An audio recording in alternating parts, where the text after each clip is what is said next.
In the chaos of galactic war, not every battle is fought face to face. Some are decided by a single silent shot.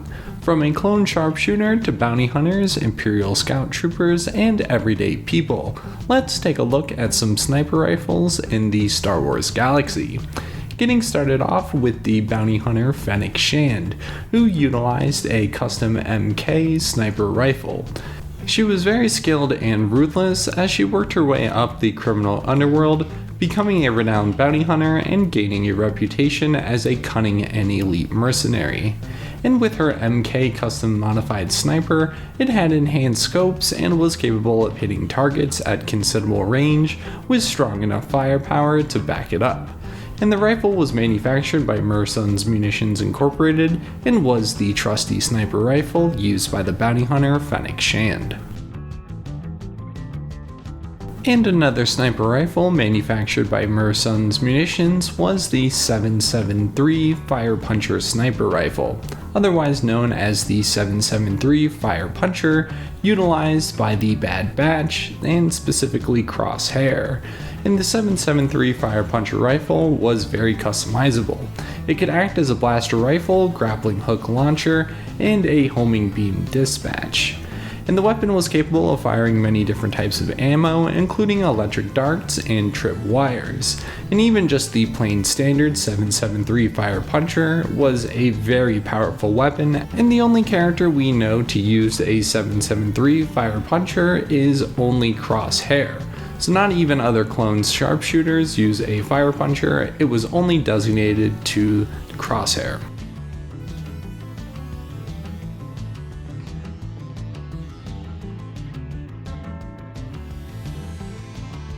And the bounty hunter Zam Wessel also had her own unique sniper, the K-Steer 1284, which was recommended to be used by her by Jango Fett. And Zam Wessel kept this sniper rifle in a secret compartment of the wing of her speeder, and her K-Steer 1284 was outfitted with a thermal optic imaging scope that was configured to display the targeting information in the same script as her electro goggles. So the sniper rifle was able to sync up with her vision. Although the penetration power of this rifle was not great, the top-mounted optical scope made it highly accurate, and since it contained no powerful machinery or minute sensor arrays, it could not be jammed. And the K-Steer 1284, like other cycler rifles, was a slug thrower. And cycler rifles were common across the galaxy, being used by bounty hunters, everyday people, and even the Tusken Raiders. They fired a slug or solid projectile at a high velocity towards a target, more like a gun that we know today rather than a blaster. And cycler rifles had longer barrels than pistols, which allowed them to fire at longer distances using larger slugs. And like an old musket, they were used for hunting or self-defense and were overall very reliable.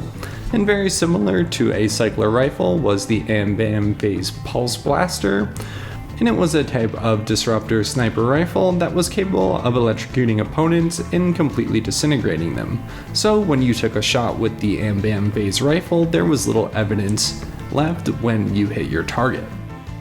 And another popular type of cycler rifle across homesteads in the galaxy is the 6.2 AUG-2 hunting rifle. And again, this was a typical slug thrower, so it was a very old-fashioned design, similar to other slug throwers, and had to be reloaded manually. And we can see Sulu Quain defending her homestead against droids and even fending off a Nexu.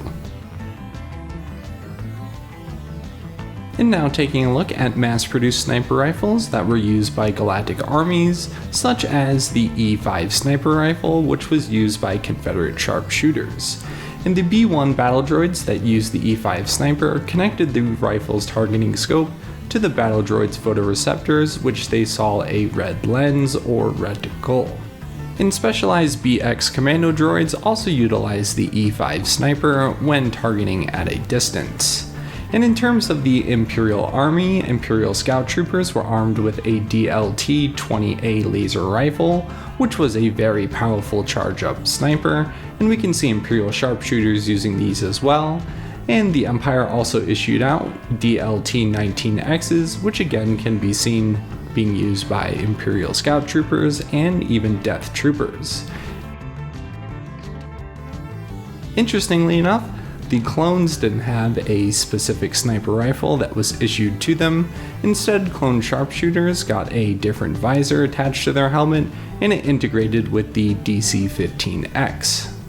And Rebellion snipers would use anything they can get their hands on, like the NT-242 and the IQ-A11, which were common sniper rifles that we see across the galaxy.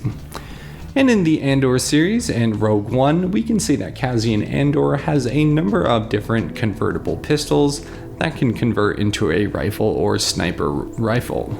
In the A280 CFE and the A180 were both conversion blasters, and at their core they were both pistols, but with extra parts they could be converted into a blaster or sniper rifle, and again we see these in Rogue One and in the Andor series. And Cassian Andor's Briar pistol can also be seen with a conversion kit where he adds a extra charger, scope, and barrel to his Briar pistol. So in terms of Rebellion snipers, again they would use anything they can get their hands on, but these conversion pistols were certainly one of the favorites used by the Rebellion. And finally, one of the last sniper rifles that I was able to find in the Star Wars galaxy is used by Gar Saxon, and it is the Galard 90 rifle. Now there's not too much information about this blaster and where it's manufactured. It's not manufactured by Blastech or Mersun Munitions, so I would assume this would have to be a custom Mandalorian build. So with that, those are 15 different blasters we see across the Star Wars universe. Some of them are more common than others, and I would definitely like to see more custom sniper rifles inside the Star Wars galaxy, and same thing with weapons manufacturers, as almost all of them were made by Mersun Munitions or Blastech Incorporated. So with that, those are sniper rifles in the Star Wars galaxy. Subscribe if you'd like, comment down below, and until next video, goodbye.